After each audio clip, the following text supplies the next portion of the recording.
माननीय हर्कराज राई, समय 7 मिनट।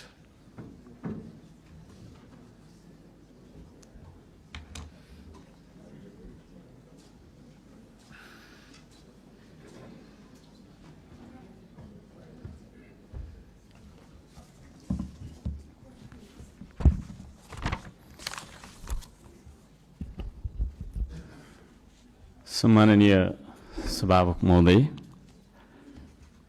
सर्वप्रथम त म सबैजनालाई हार्दिक शुभकामना र बधाई ज्ञापन गर्न चाहन्छु। आफ्नो मनको विचार राख्नुभन्दा पनि म जनताले हामीलाई के का लागि यहाँ पठाएका छन् भन्ने बारेमा बुँदागत रूपमा जनताका मागहरू वाचन गरेर सुनाउन चाहन्छु। तर त्योभन्दा पहिला चाहिँ हामीले पक्कै पनि यो देश बनाउनका लागि, देश परिवर्तन गर्नका लागि भनेर आएका छौँ। सबैभन्दा पहिला आफूले आफैलाई परिवर्तन गर्नुपर्छ भन्छु म। अघिल्लो शपथ ग्रहणको दिन पनि हामी 12 मिनट 46 सेकेन्ड ढिलो थियौँ भने आज 16 मिनट 55 सेकेन्ड हामी ढिलो भएका छौँ। जनताले हामीलाई यसरी ढिलो गर भनेर यहाँ पठाएको हो जस्तो मलाई लाग्दैन। त्यसो भएको कारणले प्रत्येक मिनटको महत्त्व यो सदनले बुझोस्, सरकारले बुझोस्, हामी सबैले बुझौँ। नेपाली हो, नेपाली समय हो, 2 बजीको बैठक 3 बजी जाँदा पनि हुन्छ, 4 बजी जाँदा पनि हुन्छ, जे गर्दा पनि नेपाल हो, नेपाली हो भन्ने खालको जुन भाष्य हामीले मनमा लिएर बसेका छौँ, यही सबैभन्दा मुख्य कारण हो हामीले उन्नति गर्न नसक्नुको।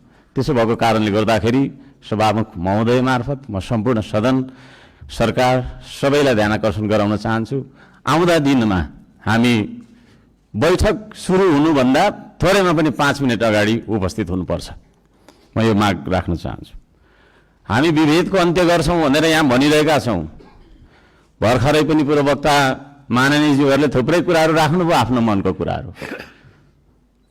तर यहाँ यही सदनभित्र पनि विभेद भइरहेको छ। सत्ता पक्षले 30 मिनट बोल्दा पनि हुने, 40 मिनट बोल्दा पनि हुने, प्रतिपक्षले अलि सानोले होइन 3 मिनटमा सकिहाल्नुपर्ने, 2 मिनटमा सक्नुपर्ने।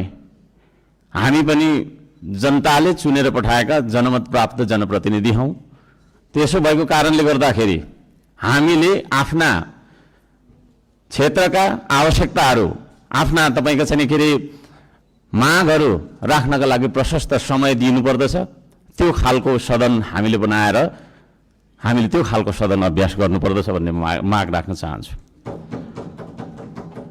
म आफ्नो मनको कथा म यहाँ गाउन चाहन्न। अब मेरो आफ्नो मन्तव्य राख्नुभन्दा पनि सरकारले कसो गर्नुपर्ने हो त? हिजो इतिहासमा हामीले के गर्यौँ, कसले के गर्यो, कुन नेताले के गर्यो, कतिको तपाईँको हामीले सङ्घर्ष गर्यौँ, के गर्यौँ भनेर भनिरहन आवश्यक छ जस्तो मलाई लाग्दैन। हामी के गरिरहेका छौँ आज र भोलि के गर्ने हो भन्नेतर्फ सरकारले आफ्नो नीति तथा कार्यक्रम बनाउँदाखेरि यस्ता कुराहरूलाई पनि समावेश गरोस् भनेर चाहिँ म यहाँ जनताको मागहरू, राष्ट्रिय स्वाधीनताको, हाम्रो सम्प्रभुताको, जनताले चाहेका कुराहरू के कस्ता छन् त भन्ने कुरा म बुँदागत रूपमा वाचन गर्न चाहन्छु।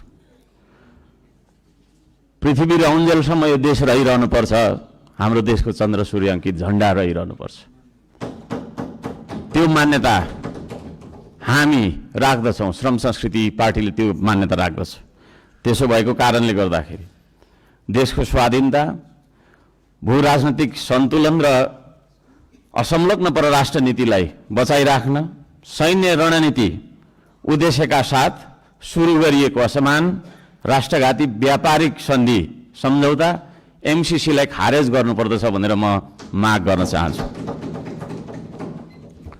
2 नम्बरमा सीमावर्ती क्षेत्रमा छिमेकी मुलुकहरूले गरिरहेको गतिविधिलाई सक्रिय रूपमा नेपाल सरकारले निगरानी राख्नुपर्दछ र संयुक्त राष्ट्र सङ्घ लगायतका निकायहरूमा गएर हाम्रो देशका 4 किल्ला कति हो त हाम्रो भूगोल भन्ने सिमाना यकिन गरेर सिमानाको रक्षार्थ नेपाली सेनालाई खटाउनु पर्दछ भन्ने म माग राख्न चाहन्छु। नेपाली जनताले यो माग राखेको कुरा म जानकारी गराउन चाहन्छु। जनताले सोझै चुन्न पाउने प्रत्यक्ष कार्यकारीको चुनाव गर्नेतर्फ सरकारको नीति तथा कार्यक्रम अगाडि बढोस्। यदि सरकारले 2/3 नजिकको सरकारले त्यो कुरा अगाडि सार्छ भने त्यसमा हामी सबैले सहयोग गर्नुपर्दछ। नम्बर 4, जेनजी आन्दोलनमा डिस्कोड चलाएर जेनजी बालबालिकाहरूलाई स्कुल ड्रेसमा आन्दोलनमा बोलाउने, शान्तिपूर्ण आन्दोलनलाई भड्काएर हिंसात्मक बनाउने, आन्दोलनमाथि अन्धधुन्ध गोली चलाएर दमन गर्ने, 23 गतेको घटना घटाउने, साथै 24 गते सिंहदरबार, संसद भवन, सर्वोच्च अदालत जस्ता सरकारी भवनहरू जलाउने कृत्य गर्ने मान्छेहरूलाई पनि तपाईँको चाहिँ नि के अरे कारबाहीमा ल्याउनका लागि उच्च स्तरीय छानबिन समिति आयोग गठन गर्नका लागि हामी माग गर्दछौँ। 5 नम्बर, सम्पत्ति छानबिन तथा शुद्धिकरण अभियान सुरु गर्नुपर्दछ। सबैभन्दा पहिला अहिले सरकारमा रहेका मन्त्री परिषदका सम्पूर्ण मन्त्रीहरू, सांसदहरू, हामी सबैजना सबैको तपाईँको चाहिँ नि के अरे हाम्रो सम्पत्ति छानबिन हुनुपर्दछ। हामीबाट सुरु गर्नुपर्दछ त्यो चिज। किनभने हामी नियम कानुन बनाउने भने हामीबाटै त्यो कुरा लागू भएर जानुपर्दछ। हामीले बनाएको नियम कानुनले अरूलाई मात्रै ठ्याङ्ग्रोमा कस्ने खालको व्यवहार हामीले गर्नु हुँदैन भन्ने माग राख्दछु। शिक्षालाई जीवनोपयोगी बनाउनु पर्दछ। उत्पादन, निर्माण र आविष्कारसँग जोड्नु पर्दछ शिक्षालाई। शिक्षा भन्ने बित्तिकै कथा पढ्ने विषयवस्तु होइन, त्यो भन्ने बित्तिकै उत्पादन, निर्माण र आविष्कारसँग जोडिनु पर्दछ भन्ने हाम्रो माग हो। त्यसतर्फ सरकारले ध्यान दियोस्। हप्तामा 3 दिन मात्रै थ्योरी पढ्दाखेरि हुन्छ, 4 दिन विद्यार्थीले उत्पादन, निर्माण र आविष्कारसँग जोडेर क्रियाकलापहरू गर्न सक्नुपर्दछ। त्यो खालको जीवनोपयोगी शिक्षा लागू गरिनुपर्दछ भन्ने हामी माग राख्दछौँ। 7 नम्बरमा, खेतीबारीको समस्या हल नगरी देशको आर्थिक समस्या हामीले सुल्झाउन सक्दैनौँ, आर्थिक उन्नति हुन सक्दैन। त्यसो भएको कारणले कृषिमा देखिएका समस्याहरू पहिचान गर्ने र समस्या हल गर्ने सबै खालका तपाईँको प्राविधिक उपायहरू अपनाउने काम गरिनुपर्दछ भन्ने ध्यान आकर्षण गराउन चाहन्छु। नम्बर 8मा, कम्तीमा एक पालिकामा एउटा उद्योग हुनुपर्दछ, एक परिवारमा एकजना रोजगार हुनुपर्दछ। त्यो खालको नीति हामीले अपनाउनु पर्दछ। बन्द गरिएका उद्योगहरूलाई पुनः सञ्चालन गर्ने साथै नयाँ उद्योगहरूको स्थापना गर्ने नीति तथा कार्यक्रम सरकारले ल्याउनु पर्दछ भन्ने ध्यान आकर्षण गर्न चाहन्छु। 9 नम्बरमा, जनताको सेवा सुविधा, विकास र समृद्धिमा सार्वजनिक हितका लागि प्राकृतिक स्रोत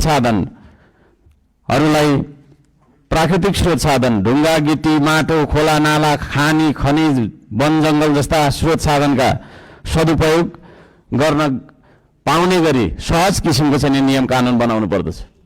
कहीँ कतै हामी हुन्छ म सक्छु अब र यी सम्पूर्ण स्रोत साधनलाई परिचालन गरेर चाहिँ हाम्रो देशलाई समृद्ध बनाउनतर्फ हामीले ध्यान दिनुपर्दछ भनेर भन्न चाहन्छु। म यहाँ शुभकामना मात्रै दिनुभन्दा सरकारको नीति तथा कार्यक्रमको कुन दिशामा जानुपर्दछ भन्ने एउटा सल्लाह सुझाव र प्रस्ताव प्रस्तुत गर्न चाहन्छु।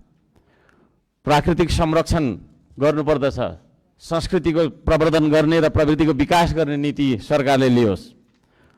सुशासनका निम्ति भ्रष्टाचार तपाईँको चाहिँ अन्त्य गर्ने, निष्पक्ष, मितव्ययी, पारदर्शी, जवाफदेही, दूरदर्शी, परिपक्व र दीर्घकालीन कामहरू गर्नेतर्फ सरकार अगाडि बढ्नुपर्दछ।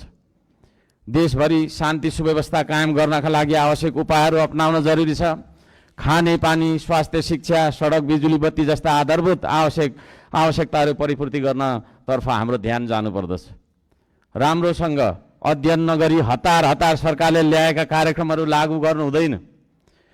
कुनै निर्णय गर्नु अघि तपाईँको प्रतिपक्षी दलहरूसँग सल्लाह गरेर सबै पक्षको उचित सल्लाह लिएर चाहिँ सरकार अघि बढे। निर्णय गर्दै पछि हट्नुपर्ने नियतिबाट होइन, सरकार बच्न सक्दछ। अहिले भर्खरै वृद्ध भत्ता, विद्यार्थी सङ्गठन, ब्रिज कोर्स जस्ता सम्बन्धमा निर्णयहरू जुन गरिएको छ यसलाई पुनर्विचार गरियोस् भन्न म चाहन्छु। वृद्ध भत्ता जस्तो वृद्ध भत्ताको समयको मापदण्डलाई जुन फेरबदल गर्ने भन्ने कुराहरू आएको छ कार्यसूचीमा। त्यस्ता कुराहरूमा सरकारले ध्यान दिएर मात्रै अगाडि बढ्दाखेरि राम्रो हुन्छ भन्ने माग राख्दछु। सुकुम्बासी भन्दै नागरिकको बासको अधिकारलाई खोज्दै डोजर चलाउने, राज्य आतङ्क फैलाउने चलनको अन्त्य गरियोस्। म त्यो भन्न चाहन्छु। जनताको घर टहरा भत्काउनु हुँदैन। विस्थापन होइन, व्यवस्थापनको नीति सरकारले लागू गरेर अगाडि बढ्दाखेरि सबैलाई राम्रो हुनेछ। दशकौँदेखि बस्दै आएका भूमिहीन सुकुम्बासीहरूको स्वामित्व दिने गरी लाल पूर्जाको व्यवस्था गरोस् भनेर पनि म भन्न चाहन्छु। किसान मजदुर सुकुम्बासीका समस्या पहिचान गरी समाधानको पहल गर्ने, धनीको मात्रै होइन गरिबको पनि हो यो देश भन्ने खालको आभास हामीलाई हुनुपर्दछ र जनतालाई पनि त्यो आभास भएको हुनुपर्दछ। त्यसतर्फ सरकारले काम गरोस् भन्ने म अनुरोध गर्न चाहन्छु। उपत्यका बाहिर पनि नेपाल छ भन्ने कुरा हामीले व्यवहारबाट जनाउनुपर्छ। यो काठमाडौँ उपत्यका मात्रै नेपाल हो भन्ने किसिमले सबै विकास चाहिँ यहाँभित्र मात्रै थोपार्ने किसिमको चाहिँ विकास हुनु हुँदैन भनेर म ध्यान आकर्षण गर्न चाहन्छु। सबै खाले विभेदको अन्त्य गरिनुपर्दछ। भूपू गोर्खा सैनिकहरूको समान पेन्सनका लागि नेपाल सरकारले आवश्यक सबै खालका पहलहरू गरोस्। नेपाल सरकारले गरेको सन्धि मार्फत चाहिँ गएका भूपू गोर्खाहरूलाई नागरिकता कायम राखेर चाहिँ उहाँहरूलाई एउटा नागरिकको दर्जामा राख्ने नियम, त्यो खालको चाहिँ नीति हामीले अवलम्बन गर्नुपर्दछ भनेर ध्यान आकर्षण गराउन चाहन्छु। समयको पाबन्दीले गर्दाखेरि मैले यी कुराहरू सबै कुरा वाचन गर्न चाहिनँ। माननीय सभामुख महोदयले 2-3 चोटि भनिसक्नु भएको छ र यो म पत्र सम्माननीय सभामुख महोदय मार्फत टेबल गर्न चाहन्छु र यस सल्लाह सुझाव अन्तर्गत सरकारले आफ्ना विचारहरू, आफ्ना नीति तथा योजनाहरू अगाडि बढाओस् भन्ने म माग राख्न चाहन्छु। धन्यवाद।